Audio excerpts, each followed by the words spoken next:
Right, so to the minutes. We have the minutes from last year's AGM to approve. You'll find these in your pack on the pink paper. Does anyone have any items they wish to raise from the minutes? Oh, we've got a couple here in the middle. So, yes. And then the lady, Amanda behind.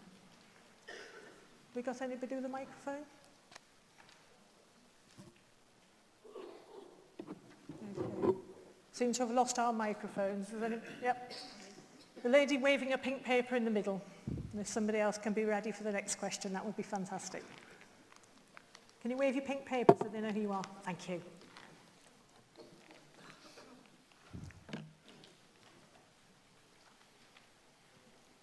Yeah, it's on page 8,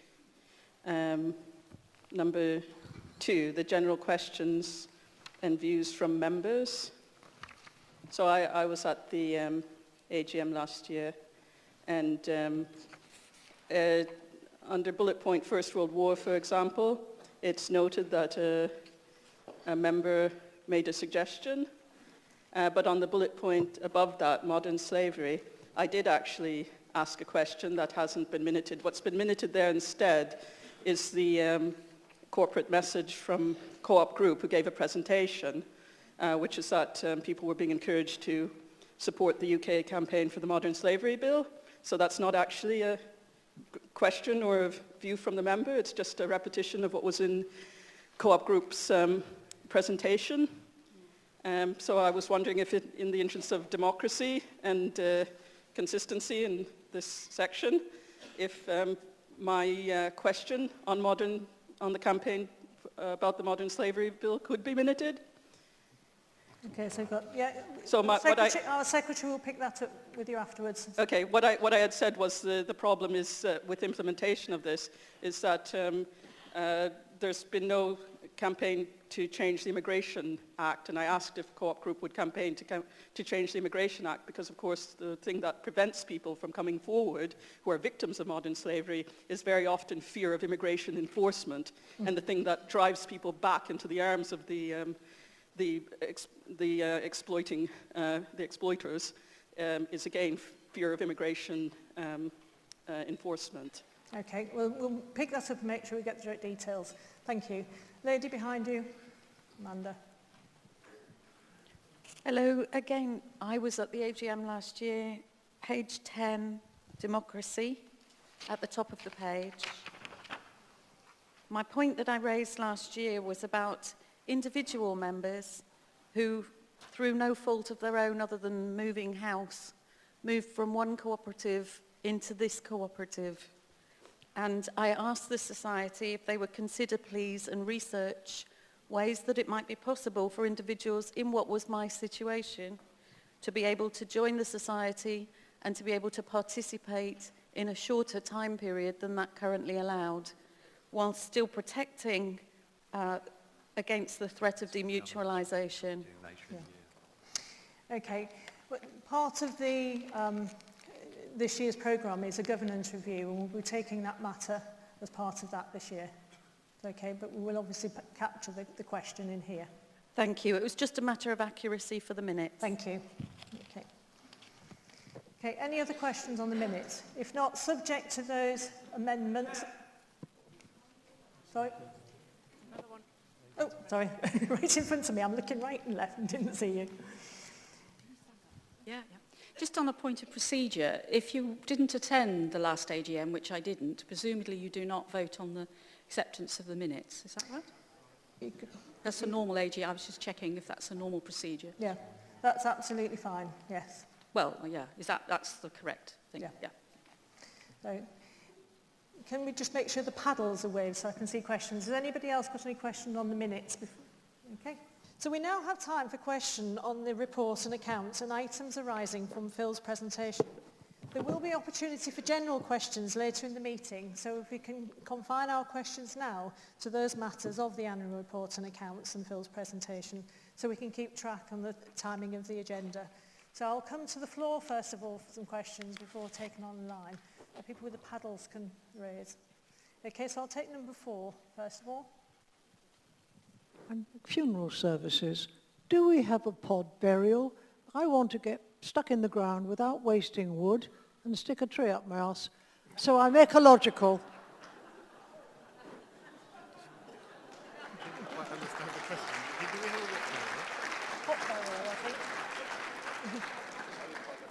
Sorry? I'm Mark Adams, who's our COO for funerals down the front here, and I'm going to ask Mark to start just to deal with that quickly.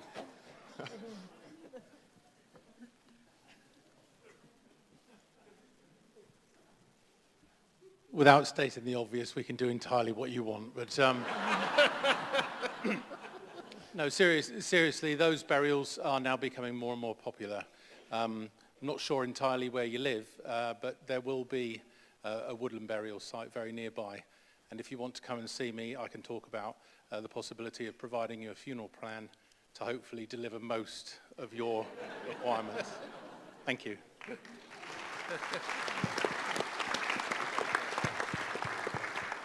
Okay, so I'll go to paddle number 2 and then paddle number 3.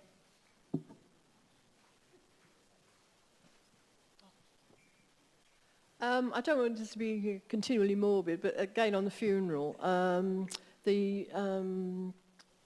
CEO said about simple funerals are becoming more popular.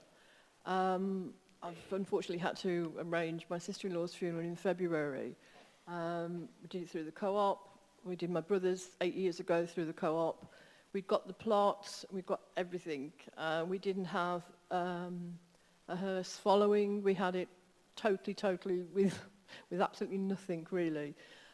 We did the memorial because the co-op had done the memorial, but it was literally the absolute basic, but it was still £6,000, and I'm not, I would always sort of go with the co-op whenever I can with anything, but I would sort of suggest that people are going for simpler funerals because of the overall, and I'm not blaming the co-op in particular, but in our area there are a massive amount of, I live in the West Midlands and Staffordshire, and there are a massive amount of co-op funeral homes, and the staff are brilliant, but we were quite really, because we had so simple a funeral, literally, we were amazed that sort of the total cost of it was over £6,000 with the memorial.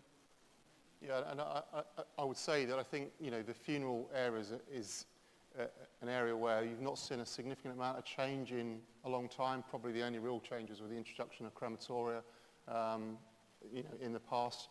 But I think we're now starting to see quite a lot of change driven by consumers or people in terms of their attitudes changing. Also the use of digital online services, people comparing funeral prices and things now. And so obviously you're probably aware of the investigation by the Competition and Markets Authority that's been announced, and they're going to run an investigation until 2020 in terms of the practice of funeral homes and businesses in the UK, and I think we welcome that. I think there needs to be more transparency. I think it's particularly at a time when people are at a time of need, helping them in terms of making the right choices, if that's simple or if it's a more extravagant funeral. It's about giving them the choice, but about also the transparency in terms of the costs associated with it. And the best way to really understand the costs is to buy a funeral plan, because of course you then go through that process of decision making and looking at the costs at a point when you're not in need of it. And I think that's the best time to do it. So we welcome that, and I think it is going to change and it will continue changing.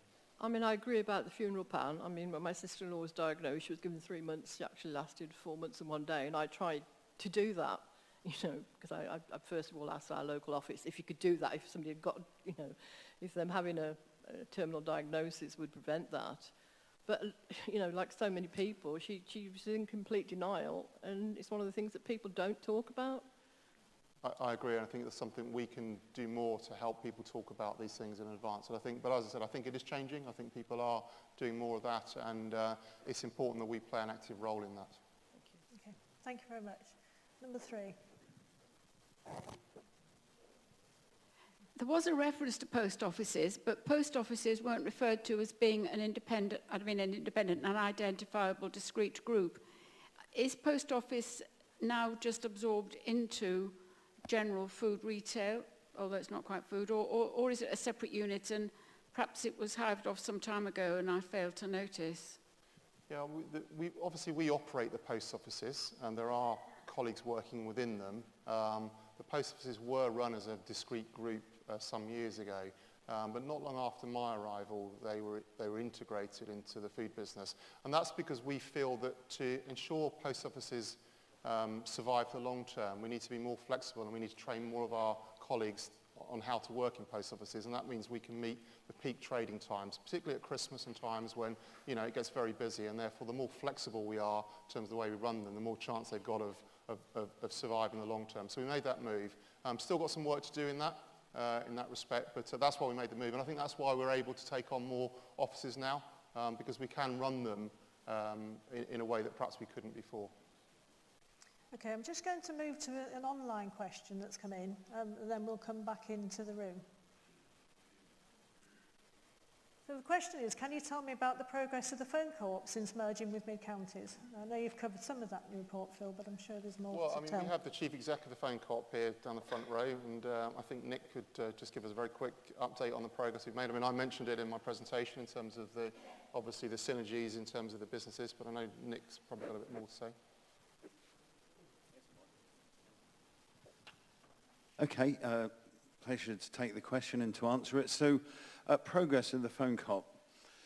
So over the past year, we've kind of stabilised the training. As people were aware, if they attended the phone co-op's AGM in February 18, we were making significant monthly losses. We now make a monthly contribution. Over the year, we've developed our residential proposition, so we're pushing ahead with what we call the premium home, which is delivering the best possible online experience in terms of superfast broadband, Wi-Fi connectivity in people's homes. So we've really sharpened up our residential proposition. In the business market, we've defined what we're doing in terms of cloud services, connectivity and calls for businesses. We're 20% higher revenue on our, if you like, social purpose business trading than we were at this time last year. And we've integrated with the broader society. So we're now fully integrated, as Phil said in his presentation, in terms of HR, in terms of IT. So we're a part of the society. We're contributing to the society. We have growth plans. We want to really push ahead with our kind of acquisition of residential customers. We want to grow our residential business by 5 times in the next 7 years. And we're looking forward to really kind of move it along with the development of connectivity in this country. We all use broadband, well, virtually all. We have an ever-increasing appetite for bandwidth. So how can we serve our members better with that? So we're here to provide home broadband and telephone, mobile services, and also business services in the phone world. So if that's an adequate answer, that's what I've got. Thank you. We're going to take one more question online, and then we're coming back into the room. So the people with the paddles, if you can pick up people with questions. I've read the accounts and heard the Chief Executive presentation. I love the plans for the future around childcare particularly. Have you the financial strength to invest in the business given the level of profits reported? I think that's a great question. I mean, obviously, we would like more capital to invest. I mean, the teams within the organisation have a lot more ideas and plans for money for us to spend than we have money to spend. So we are being careful about how we invest and where we invest. I think the key thing is that perhaps in the past, a lot of our growth has come through acquisition of going concern businesses. These are established businesses, whether that's been in food or childcare. And I think the smart way for us to grow in the way that we want to is more organically. And I think the reason that that's smart for us is because our brand is now strong. It's very, very strong, particularly in areas like childcare and food, and therefore we can open sites as cold starts and people will recognise the brand and they will do business with us. And so I think, the way that we'll grow, given some of the capital constraints we have, is by doing that more organically. That's not to say we won't take advantage of acquisitions if they come up, because sometimes they are good opportunities, such as the Budgeons Warner stores, but in the main, I think our growth is going to be organic through cold start, new site openings, and that's how we'll use our capital more effectively going forward. Okay, thanks, Phil. Okay, so number 5 and then number 4, please. My question is about the actual auditors. I know that the co-op is about equality and fairness, but every year you go to KPMG, one of the top 4. And I wonder what process you have of allowing other audit companies to become auditors of the co-op accounts? Because A, they probably would be a lot cheaper, and B, you should be giving, you know, a chance to all auditors, not just one of the top 4. Thank you. Yeah. I'm going to invite the chair of our Audit and Risk Committee, Irene Kirkman, to respond on that question. Thank you. That's a really good question. Let me put it into context. We're just over halfway through a 10-year contract with KPMG, and we do undertake an annual light touch survey through the Audit Committee of how we think that contract is going. Last year, in June 2018, we undertook a deep dive survey through all the members of the committee and through the finance team. And we fed back the findings of that to the board. We were able to confirm that we had confidence that we could carry on with KPMG until the end of the contract, which is in 2023. But we were also able to recommend some changes, some improvements that we thought we could have in the relationship. You'll be aware also of concerns about KPMG and the Big Four generally in the FRC report last year. So we also asked KPMG to look at that and let us know nationally what they were doing to improve their service. And we did get some reassurances about such things as standardization, greater emphasis on centres of excellence, greater use of expert partners. So we go forward now until 2021 when we will start the new tender process. But I would say that having done this in-depth review with KPMG, our conversations have been characterised by increasing robustness, professionalism and challenge. And it's been a difficult year to get the annual report together. But I think we've benefited because we have, if you like, taken the tree up by the roots and questioned KPMG as a result of that survey. Thank you.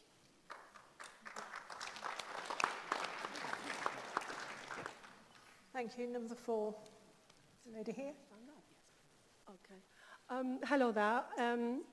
I am a member of the cooperative. I am also a qualified teacher, and I have worked with cooperative in East Midlands, first in food and now in childcare.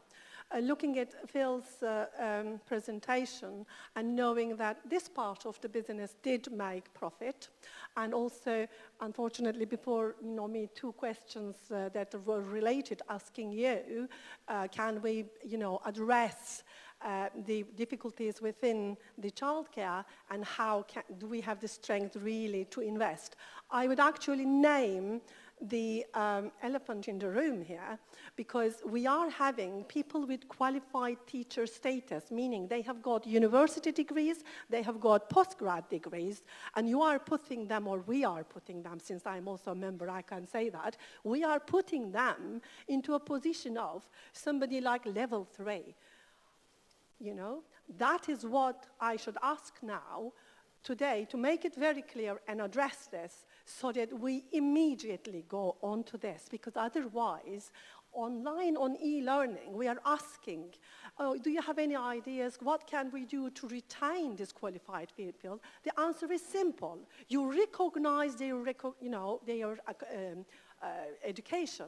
You recognize their experience and expertise, and you recognize their years of service in education when they come to us, rather than giving them 8.64 per hour, or no, sorry, I forgot, from the 1st of April, we have got £9 and 12 pence. This is not the way out. We need to address this, and we need to do it now. And I would like you to take this on board and do something as soon as possible, please. Because otherwise we will lose the people with expertise, the passion, and, the will to do something about it coming and working for us. Thank you.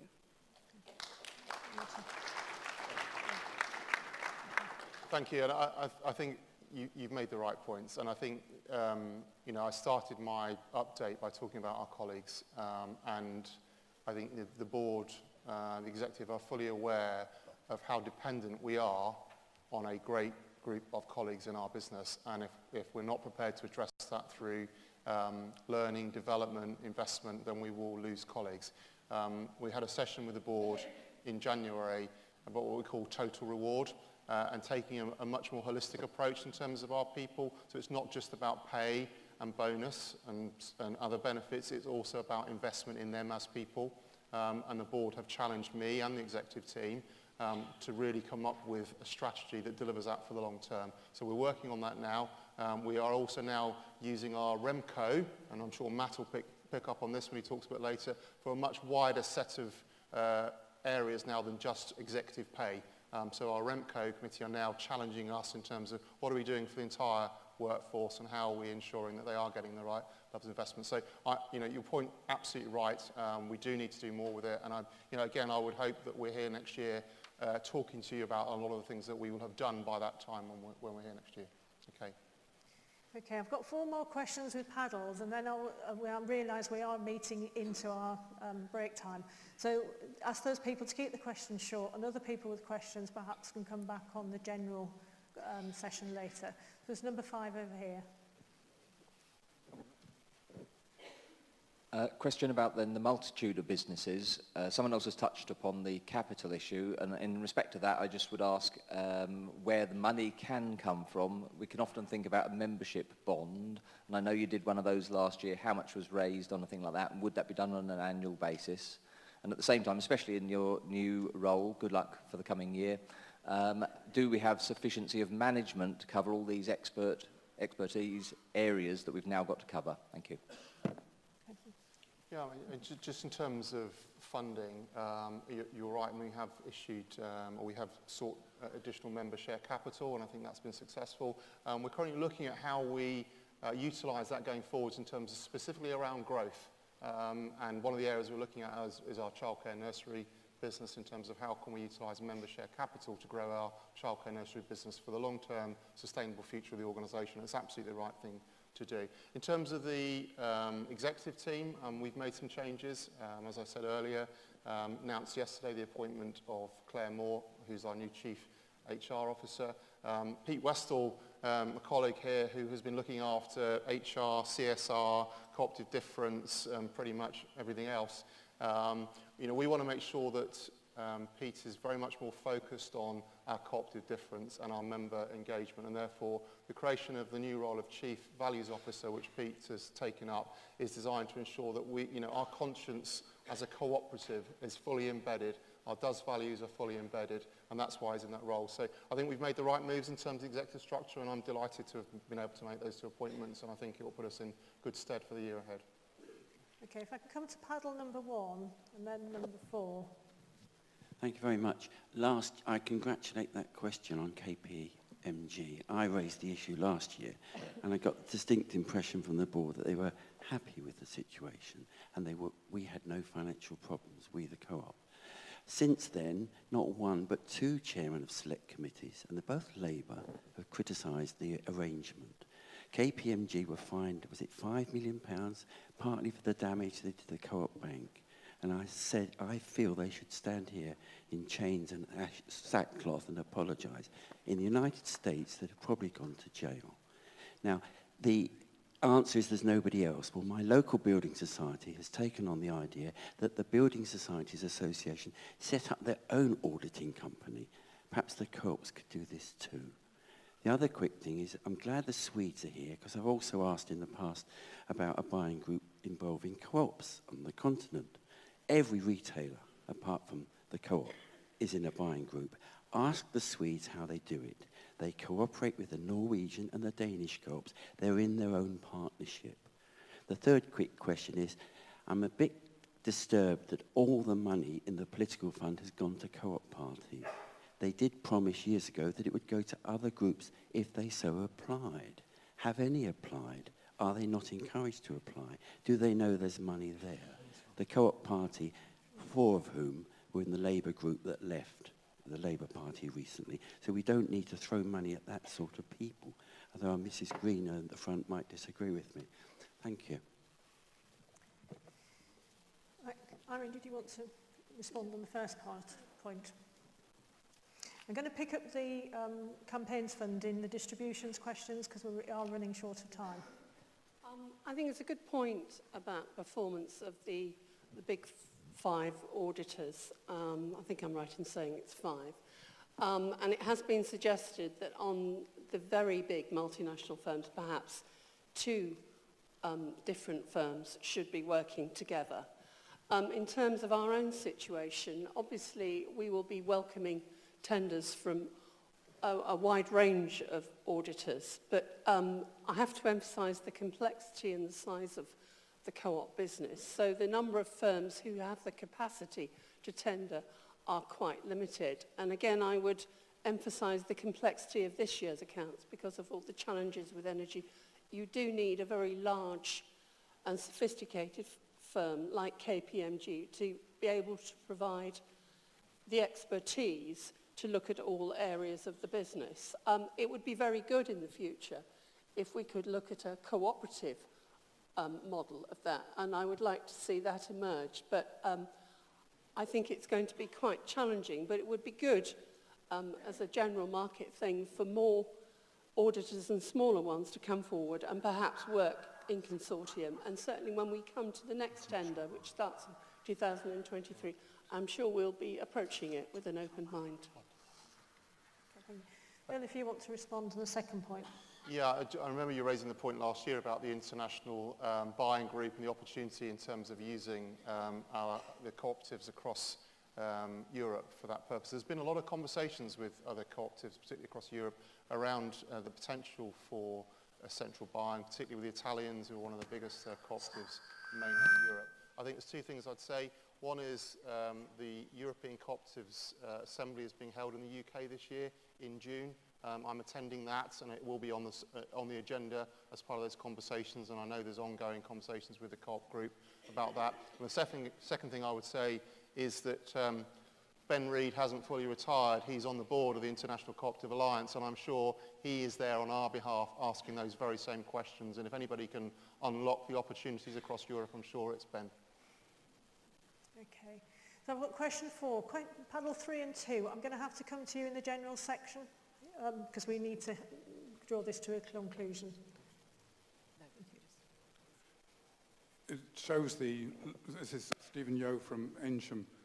It shows the loyalty of our members, but the question of energy the situation of the co-op energy hasn't really come up in questions, and it would clearly be very difficult to discuss it fully in public. But clearly things can't go on exactly as they are in the future, and there would be obvious commercial ways of dealing with that situation, which Mid-Counties Cooperative would try to avoid. So my question really is, what those most responsible for this impending decision think about whether there is a specifically cooperative way of dealing with the kind of situation we're facing. And I'm thinking particularly of user-member engagement in new and different ways to try and see if there might not just be, as it were, top-down ways of considering the future and ways of considering the future that would threaten its future simply by discussing it, if you see what I mean, because clearly it is very difficult.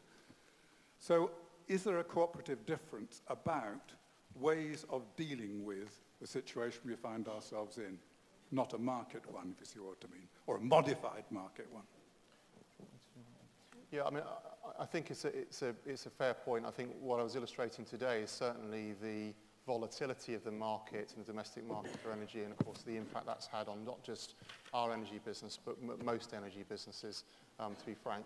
But, you know, that isn't a reason for us to bury our head in the sands and cross our fingers and hope all gets better. It's every much the reason why we have to tackle this. And I think tackling it in a cooperative way is absolutely right. And I think some of the things that we've highlighted today, firstly, clearly a focus on community power. I think, you know, a cooperative approach to energy is to improve the resources through community assets. About 7% of our energy that we buy at the moment is generated through these community power agreements. You know, we feel that could be higher. but also in terms of partnership with other cooperatives. And David's been busy with Central England Society, East of England Society, Heart of England Society. We've had conversation with the cooperative group about their members and you know, whether they're prepared to help us to grow our energy business in a more sustainable way. So I think the only thing that we are clear on is that we're not just going to bury our heads in the sand and hope for the best on this, and we are looking for those types of opportunities. Thanks. So before we look to adopt the annual report and accounts, I should point out that the Society's auditor's report is unqualified, so I suggest that it can be taken as read. But we have Simon Perkis here, the Society's auditor from KPMG. Simon, perhaps you could stand up and let us know where you are. And we also have Nikki Davis, who will be taking over the audit responsibilities from Simon for the next financial year. Welcome, Nikki. Simon can answer any questions you may have concerning KPMG's year-end audit, but are members happy to take the auditor's report as read, or does anybody have any questions they wish to raise? Okay. Can I just ask, people asking questions, are you able to stand up so that everybody can see and hear? Yeah, I'm just interested because the gentleman asked about the campaigns funding, I think. Am I right? He did ask about that. I'm just interested to know what that money is for. I mean, could it be for groups? I mean, presumably your ethics are such that you're against the arms trade and things like that. When you talk about campaigning, would it be campaigning against, you know, arms trades, arms trading? Would it be about anti-nuclear? You know, there's lots and lots of organisations that, you know, we could, as co-op members, and I'm certainly part of those, I'd just like to know, could you just explain a little bit more about what that funding is for? Yeah, in summary, it's those that are sympathetic to the cooperative model. The fund itself is administered by the Secretary of the Society, Edward. Edward, can you give a little bit more detail on that? There's a report in your pack. You should have a report in your pack, just a brief report of what the campaigns fund's all about. So applications are welcome from any organisation, including the Co-op Party, active in the Society's heartland areas, as Peter said, whose aims are sympathetic to the Society and the cooperative model generally. So it's quite a broad reach, and they need to have a sort of political purpose behind them. It's not just general good cause. It needs to have a sort of political purpose behind it. But as the gentleman alluded to earlier, we do welcome applications from all areas of the political spectrum, provided they are in keeping with cooperative aims and our values. So. Okay, any other questions? Put one down here. Thanks. Chaz Townley, I think just a brief comment on the campaigns fund. I think it's really important that we reflect the work that's being done to make sure that the cooperative values are embedded in wider society. And obviously one of the things that the Co-op Party is actually campaigning for is for a broadening of the cooperative sector within the economy. And with that point in mind, I noticed when we were looking at the slide that our grant towards Cooperative Futures is only £40,000. And I just wonder whether, and I'm not going to vote against that today, but I wonder whether in future years the board looks at whether that needs to be increased to make a much bigger impact on what things like. And I could say an example. I was at a meeting recently with the local enterprise partnership in Gloucestershire, and there was a senior manager from the LEP who had no understanding of what the cooperative sector is about. And we really do need to do a lot more to educate and inform the wider business community about it. And I think the work that Cooperative Futures does is really excellent, but we just need to broaden that. And I'd hope the board would take that on board in future years. Thanks, Chaz. I think we have with us colleagues from Cooperative Futures at the back, and welcome them here today. And I know that Jo and her colleagues have been regular attenders of her AGM and strong supporters. And we work closely with Jo to understand the needs of Co-op Futures and balance that with our ability to fund activities and the range of activities from the Society's distributions. Okay, so if we can now move to the distributions. Sorry, was another question? Sorry, number 6. Thank you. A quick question about developing young people. I think as you flash through it, there seemed to be a high proportion of administrative cost in that element. Can you explain what's involved in that, please? Yeah, so the administrative costs there really are the employee costs. That's the main part of that. And then the rest of that distribution are the grants that we're giving to affiliated organisations. Supplementary is that I've got a friend who always looks at the way charities work and their administrative overheads for delivering what they're giving out. And he always looks at 10 or 20% as the administrative. Are you looking at efficiencies in terms of, are they giving more money out based on your investment in people, or reversing it? Well, this is only one element of the distributions that we make. So we have, what we're not really measuring there is the benefit. So we're measuring the cost of delivering that activity, which is effectively one full-time colleague to deliver that. But actually the benefits would be much greater to the young people and the organisations that we partner. I think we've engaged with 16,000 young people over the course of the year. Looking at Pete.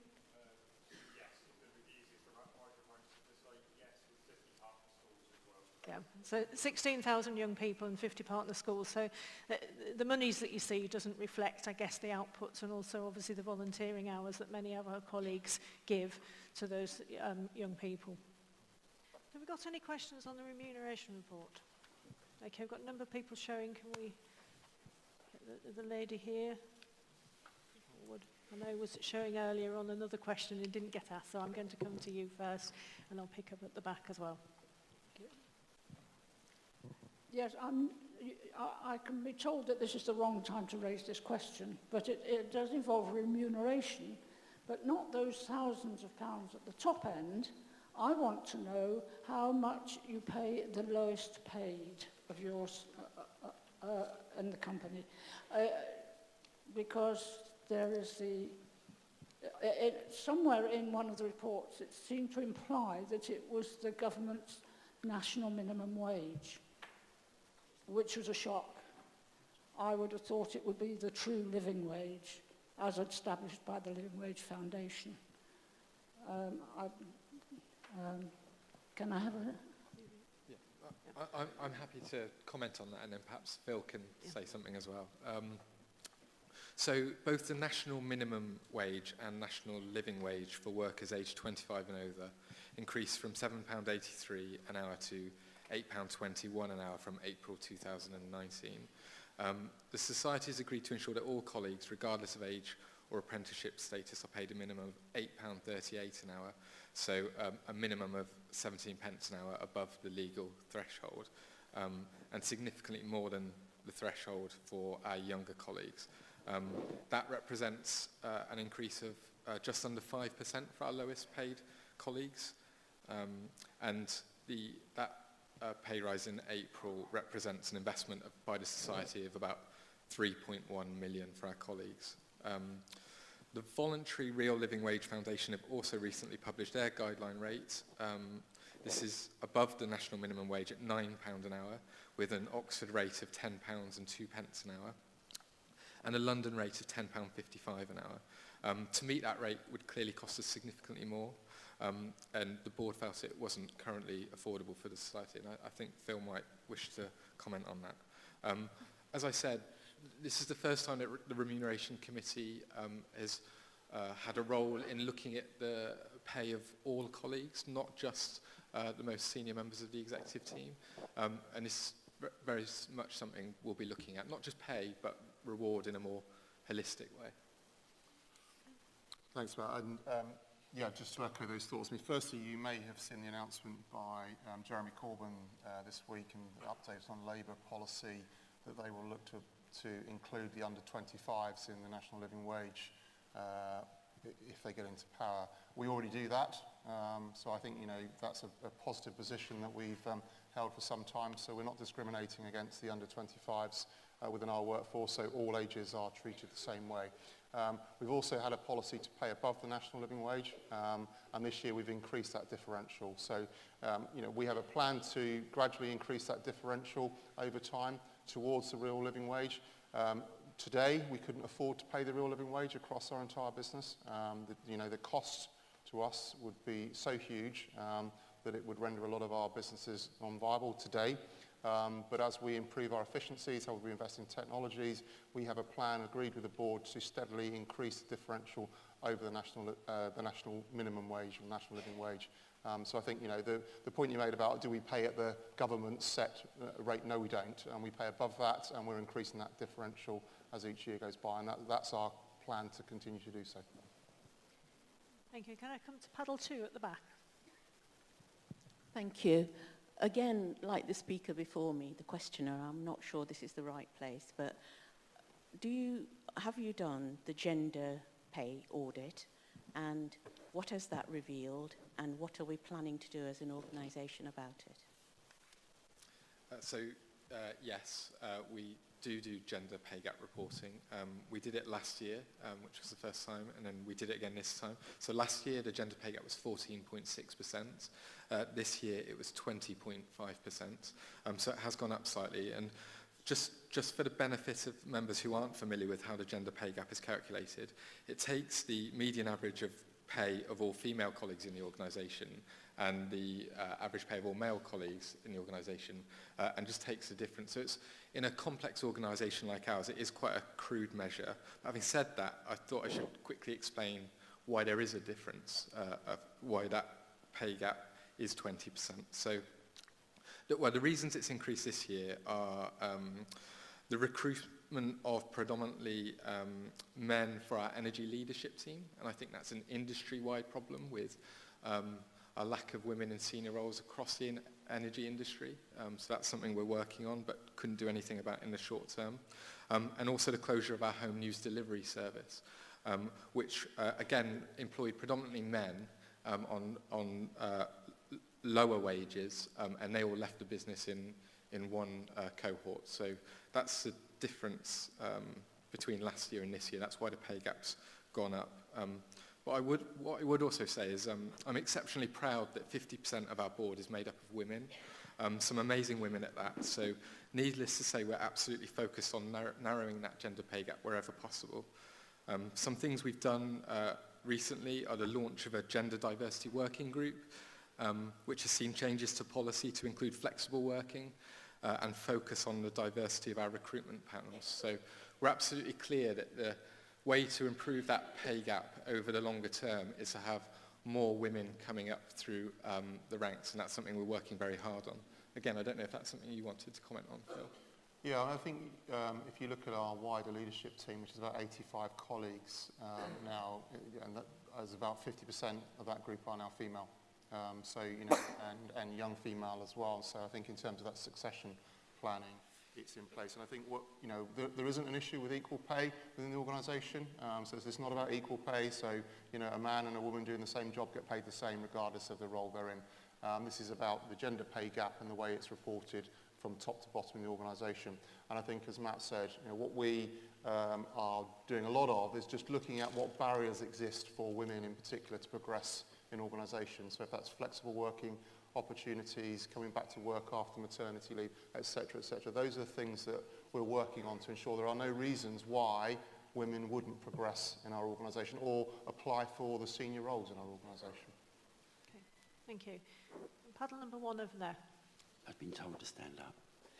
Do we have any incentives, perks for the staff? Like, do they get a decent staff discount? Do they get unsocial hours money? If there's only 3 in the shop and 1 vacancy can't be filled, do they get sort of money covering that? I heard of somebody in the Co-op group that said he would only go in on an unsocial shift if they gave him 3 times the rate. So is there anything like this that help them? Do they, if they have to work till 11 o'clock at night, get a taxi home? I mean, I've heard the group are sending the goods in taxis, but the staff have to walk. So there's other things than just the pay is it slightly better than it seems? Phil, do you want to say that? Yeah, in terms of discounts, yeah, we have a range of discounts for our colleagues. You know, in food, that is standard 10%, it's 15% if they spend over £30, and on payday, it's doubled, so it's 20%.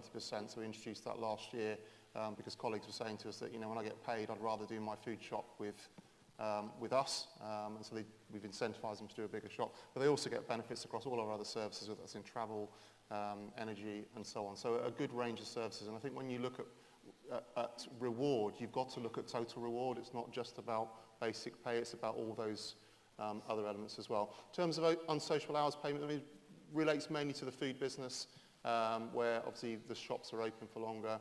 I think we pay a premium, I'm looking at John, after 10 o'clock at night and before 6 o'clock in the morning, where we have, you know, bakers in early or people working late, so there are premium hours payments in those sort of unsociable hours. Okay, thanks, Matt. We've got one question, then we will have to move on. I'm interested in inequality in organisations, and there is a kind of movement that says the top person in an organisation should not have more than 20 times the salary of the person who's paid least in that organisation. I can't do the maths, you know, in my head at the time, but can you tell me what the best paid person in the co-op, what the multiple is from the top to the bottom? Yeah, I can tell you. Yeah, I've got that. In the remuneration report on page 40, if people want to have a look, it's the top graph. So it's the pay ratios.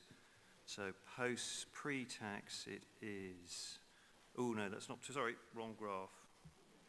It's the bottom one, which looks, there's a table which compares the pay between, the middle table compares the pay between the highest paid, the chief executive, and actually the colleagues on the 75th percentile, medium percentile, 25th percentile, and lowest paid. So the ratio is 30 to 1 for lowest.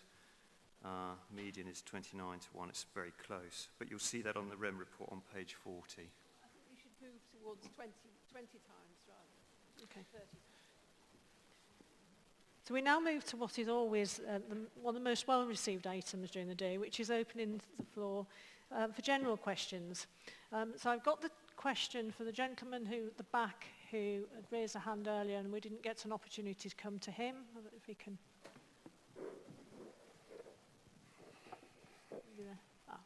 Yes, the gentleman there. And then we'll move to some online questions who've been waiting patiently. Thank you. Thank you, Chair, for the time. Question first is about the financial report. Our CEO mentioned the difficulties with the co-op energy, which is okay, but the other big hit on the accounts is significant items, which is taken about 10.1 million hit.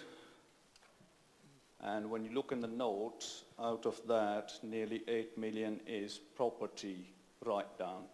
And that, it states, is from the properties that we are still trading. So as far as I know, and I don't know any different to many of you others, there's been no significant property slump yet, although it has been predicted. So what's going on there?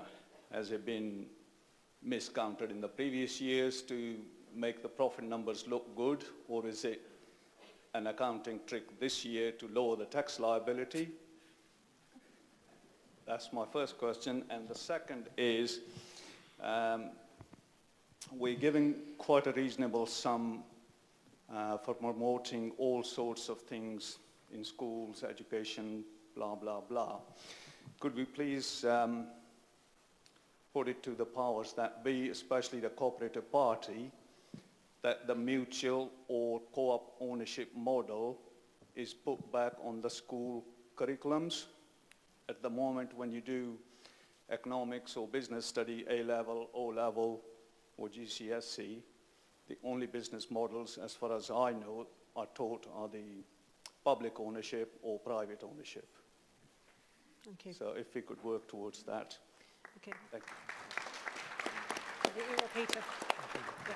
Okay, Peter's going to respond on the first part, and if you do the second. Yeah, so we have a policy of having all of our freehold properties revalued on an annual basis. The majority of these are valued by an external resource, so they're always reflective of the prevailing market conditions. I think what we've seen, particularly in the last 12 months or so, the retail sector in general has been under a significant amount of pressure, as we've seen from some fairly high-profile businesses getting into difficulty.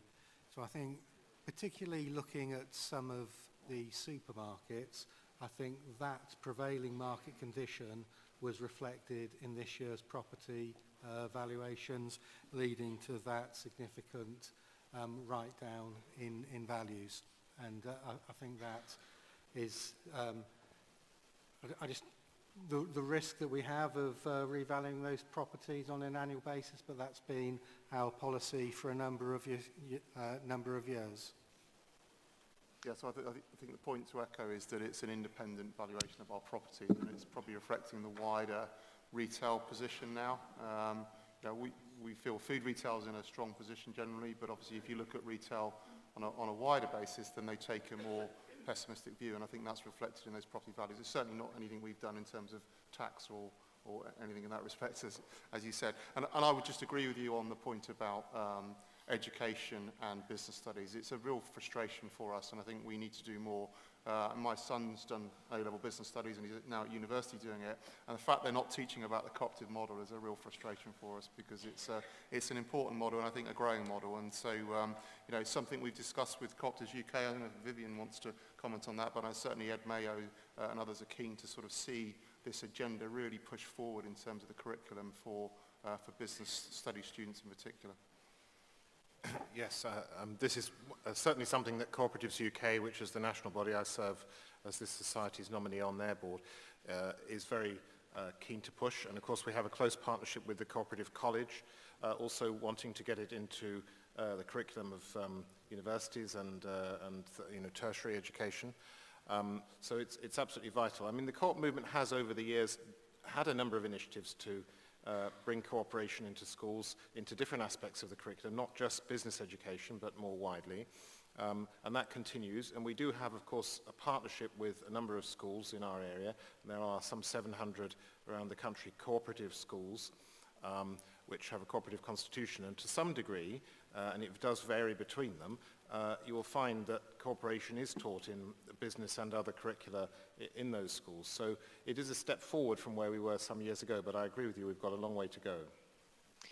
Okay, I'm moving to the online questions now, but just so you don't let your arm go down, I will pick up paddle 3 afterwards, okay? Okay, so well, the first question coming in online is, can members as owners invest in the business? How can, sorry. Yes, we would encourage members to invest in the business. It's very easy. It's a telephone call to our membership team in a Warwick head office, or also it can be done by applying online as an online application form, and we would encourage members to invest in our members' share bonds. Okay, so as Peter said, there are two forms there with members in their share accounts and members bonds. So I did hear somebody asking a question about members bonds earlier, so there'll be information is available online. Okay, next question. Does the co-op have a clear policy regarding fair trade? We absolutely do, and we have one as Mid-County. Of course, we're part of a wider cooperative movement, and our food sourcing in particular, as we heard already today, is managed nationally by the cooperative group.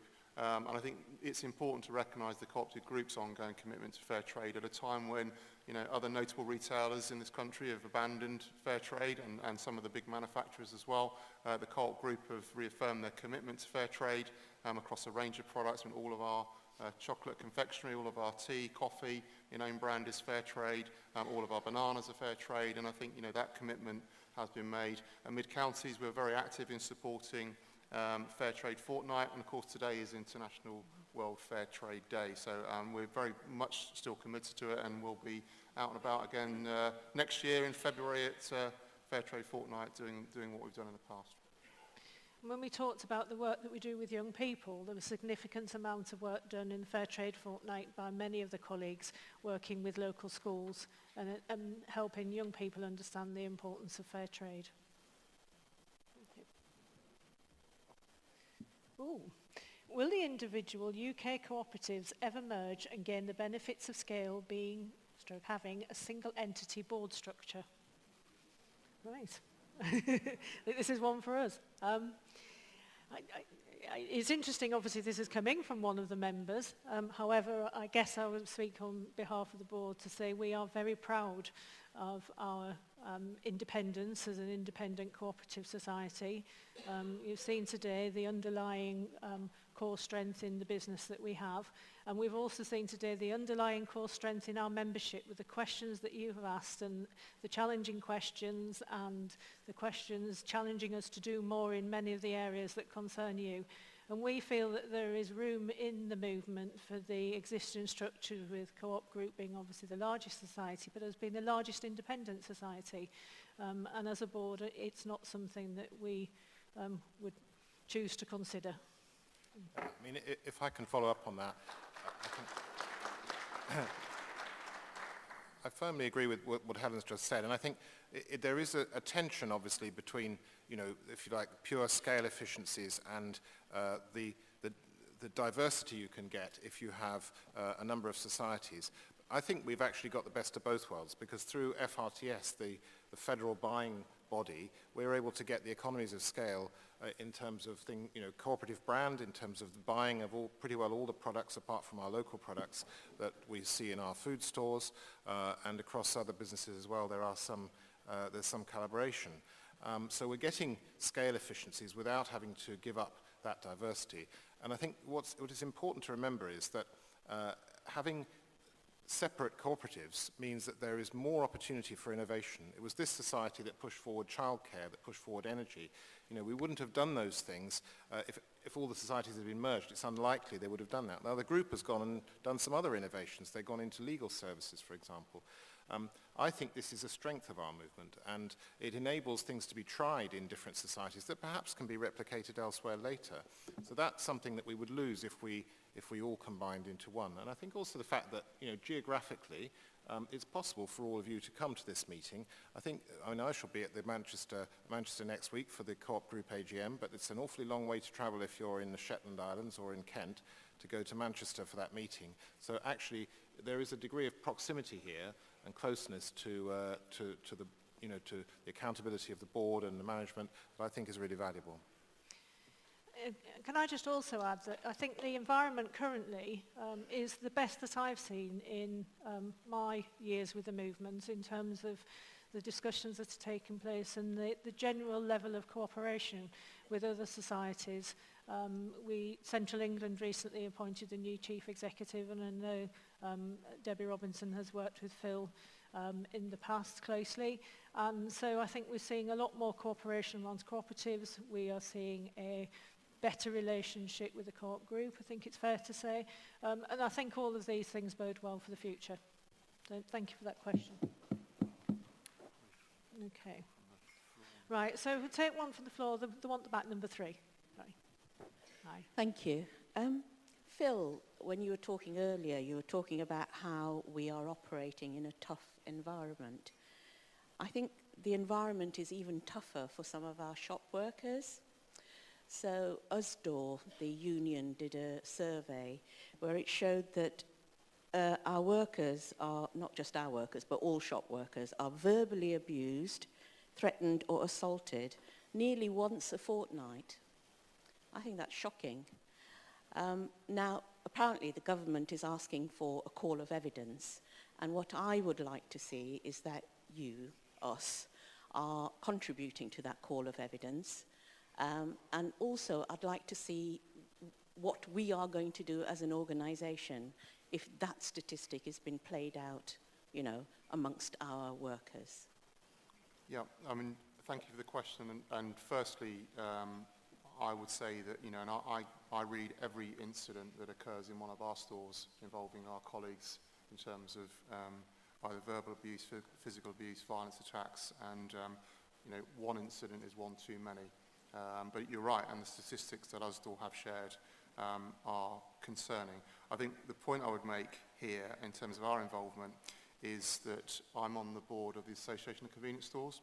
It was the Association of Convenience Stores in conjunction with Usdaw that put the Home Office under pressure to introduce the campaign, which is why the Home Office are now calling for evidence from food retailers.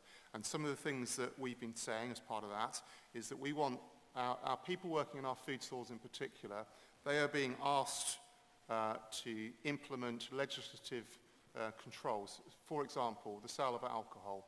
You know, they're expected to adhere to some very strict rules around the sale of alcohol, as we'd want them to. But they're not protected in the same way that public servants are protected in terms of abuse from members of the public. And so these are the sorts of things we're calling for, and we're producing the evidence on in terms of the abuse that our people suffer just in applying the laws and regulations that have been applied. So we are firmly behind this. In fact, I was one of the people on that board that instigated this campaign.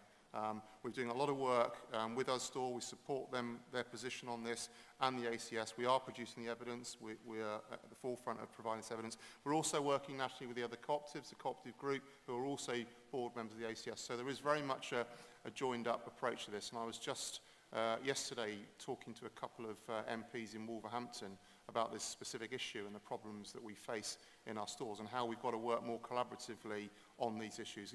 There's no silver bullet here. I mean, you've got to work with the police, you've got to work with the community, and you've also got to ensure that the support from government in terms of legislation is in the favour of our people working in our stores. And also, we've got to ensure we're investing adequately in our stores in terms of security systems, in terms of people working into the evenings, you know, simple things like lighting.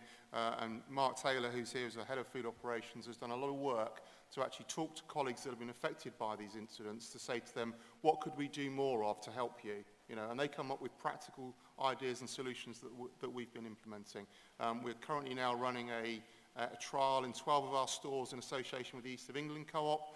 They have a really good online digital monitoring system, so monitoring stores in a live environment through CCTV. The colleagues have headsets. If they have a problem, they can talk to the person that's monitoring it. They call the police immediately to just cut out the time and these sorts of things. So we're currently piloting that in 12 stores. I'd be really surprised if that's not rolled out across our business later this year. So to answer your question, we're doing a lot of stuff, very much supporting that campaign, and we are providing the evidence. Thank you. Thank you, Philbin. Thank you for raising that question. We have a question down here, gentleman there. James Bell from Shropshire. The governance notes in the annual report refer to your responsibility for identifying and monitoring risk. Can I invite you to share with us what the top table's current view of perhaps the top one or two risks to the business are? Okay. Yep. Who would you like to do that? Do that. Irene, do you? Yep, okay. I'm quite happy to pick that up on behalf of the board. Of course, I think we look at risk in a number of ways, and we have Harnick Dillon here, I think, in the audience, who heads up our risk on behalf of the society. The board clearly has a top risk list. The executive also have a supplementary risk committee. And clearly we look at the risks and they're amended from time to time. And I think it's on page 21 in terms of the actual risks and how we rank those. So if you want to look at that page, you can see which risks we've assessed as having gone up in the last year and which risks we consider to have stayed in place. Clearly, one of the big risk areas that we've been concerning ourselves with over the last few years is Brexit and what it means for the organisation. We, as an executive, had a weekly Brexit meeting leading up to the original date of the 29th of March, where we were keeping abreast of all the developments, what was going on, the extent to which we were building stock into our stores, the extent to which we were looking at our a non-UK workforce that worked for us in terms of those sorts of things. So I would say it's still our big area of concern right now is is Brexit and the uncertainty around it. But as I said, the full list of our risks are on that page. I don't know if you want to add anything. Just to reiterate Phil's comments there, that the executive regularly meet to discuss those risks, identifying how that they're evolving, how they're changing over time, and what we need to do to mitigate that. And management also work very closely with the Audit and Risk Committee. So as risks evolve, we discuss those openly, and formally we meet with the Audit and Risk Committee to discuss all of those risks and ensure that the mitigations are appropriate. Okay. Thank you. I've got 2 at the back and then we'll come back to 5. We are running short of time, and I will remind members that we have the individual people to speak to at the end of the session. So, Amanda, yeah. Thank you. So my question is this one. We're very good at Mid-Counties Co-op, I think, in terms of working within our communities, whether it's our people, whether it's through grant giving, volunteer hours, etc. One area I'd like to bring to your attention is that of property, and just whether it's the buildings themselves or whether it's the disposal of the buildings, strategically, our place within our villages can be very significant to the heart of that community. And in the same way that the banks sometimes have disappeared from our villages and towns, can we think about our property and working strategically with our councils, authorities, local people? Can we think about our place as well? Thank you. Yeah, I think that's a fair challenge, Amanda. And we set out a capital budget at the start of every year for various different activities, and one of those areas obviously is upkeep on properties. Some of them are in relation to the leases held on those properties, and others are obviously to ensure that the value is retained in those properties where they're freeholds. I think the year just gone in particular, we ended up diverting a lot of that capital into refrigeration, air conditioning, and that was as a result of the really hot summer. Because unfortunately when it's that hot, you do see a lot of failures in air conditioning systems and refrigeration. Of course, when it's that hot, that's the one time you want your air conditioning and refrigeration to be working. So we actually spent quite a lot more last year, particularly in our food business, on refrigeration and air conditioning than we'd originally planned to. And maybe sometimes that impacts on the other areas and where we spend our money. But I think it's a valid point, and I know Kevin's in particular, who looks after that area, is keen to ensure that we are ring-fencing enough capital each year for the upkeep of our properties. Okay, thank you. A question down here. This is our set-piece day of the year, when you gather, we put on all sorts of provision and food and presentations, and yet there are still 1 or 2 things that perhaps we could do to just maximise the benefit out of that. And I was talking to somebody on the coach as I sort of came here. Firstly, lots of empty seats on the coaches. Can we still have a little think about ways in which, if we invited a few people or groups or school groups and organisations, them to come along and see and recognise, oh, mid-counties are really doing something and perhaps we should get involved more. So firstly, on the coaches, you could definitely think about the way they are utilised or underutilised at the moment. And then secondly, in terms of the handsets, you use them for the standardised voting, but you could ask us 10 really interesting questions about what you're thinking or planning for the coming year, get instantaneous responses and reactions, and then take some of that back and say, right, well, the immediate response from 400 or 500 members was that they didn't like that, but they did like this. Should we investigate that further? But you've got to think of the questions and actually use these things, and that would be beneficial to you as one of your first presentation or workshops. Thanks, Chris. I think those are really good observations, and we'll take those on board. We have annually, when we review the AGM afterwards, we do look at the situation with regard to coaches and do the best we can to ensure that they are full. Sometimes it's around actually the coach is available, and so what we get is what we get type thing. But those are valid points. We'll take those on board. Thank you. We've got time for a couple more questions. I've got one there, and 2 shown at the back. So if I go to this gentleman first. Thank you. John Tyrrell, Birmingham. I noticed from one report, I think it must have been the national co-op, but it mentioned school run by co-ops, and it seemed to me to be academies, which for me, anathema, but I mean, I suppose that being in the co-op movement, there's some accountability there. But I mean, schools have been mentioned, but are schools academies? And is this, would this report from the wider co-op movement be applicable to this part of the co-op? Okay, and Pete's going to answer on our behalf, I think. Oh, Christ, there's a light, sorry. Yeah, it's a really good question, actually. There's a gentleman called Russell Gill, who I've been fortunate to know for about 20 years or so, who has been passionate about co-op academies. Russell has talked a lot with me, with various other cooperatives as well. We've now got 18 cooperative academies, which refers to a question we had earlier as well, making sure that co-op education is firmly on the agenda. Those academies, I think, are pretty much the model we should be following to get education and cooperative education throughout the mainstream.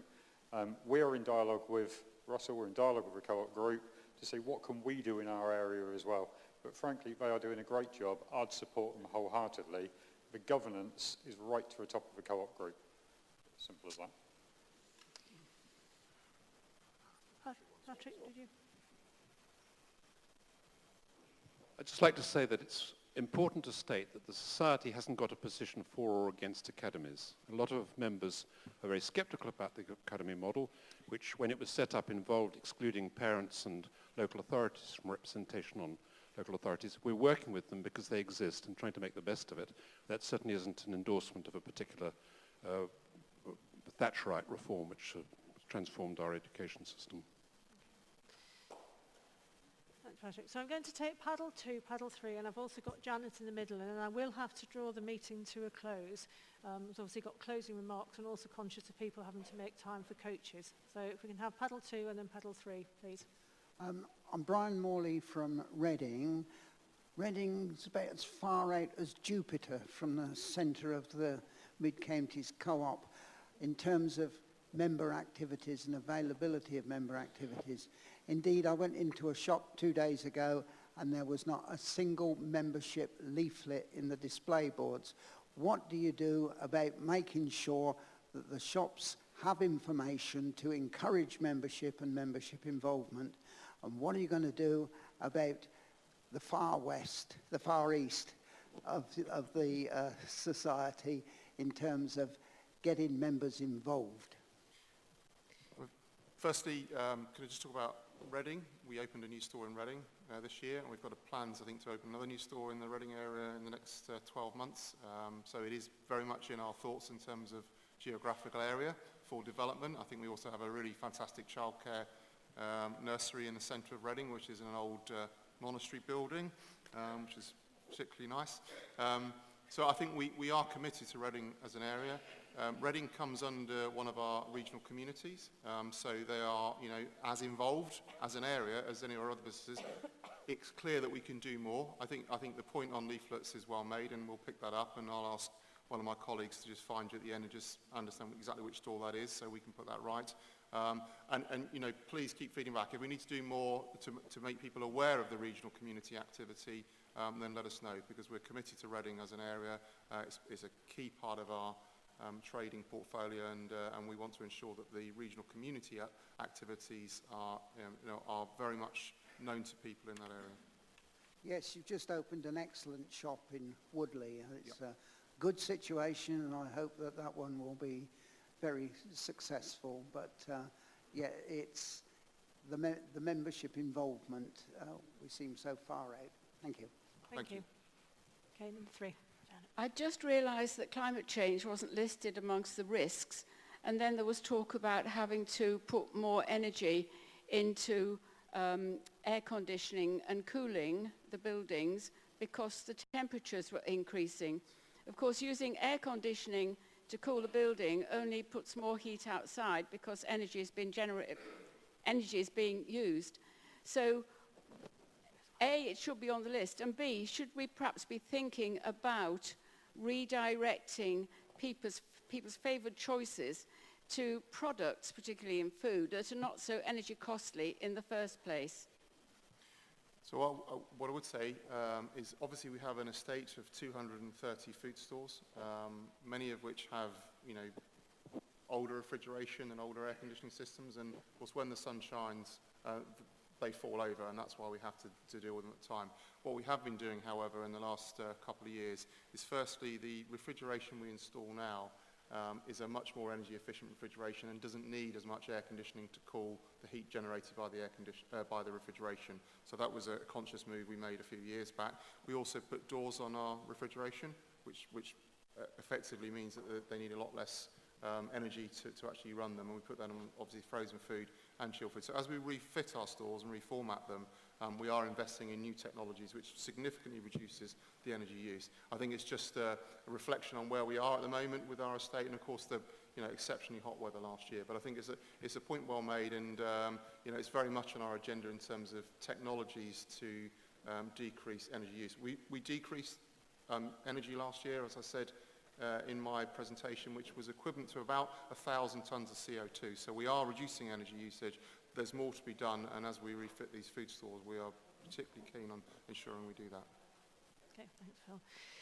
So I now need to bring the general question session to a close.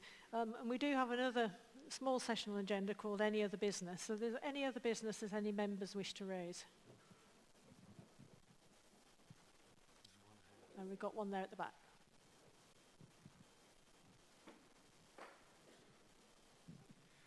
Would you consider having AGM at any other place next year? This is quite a nice, picturesque place, but we've had a few years of this, so there are other places available. Yeah, as part of our annual review, we do look at location, and that's certainly something we'll take on board. Thank you.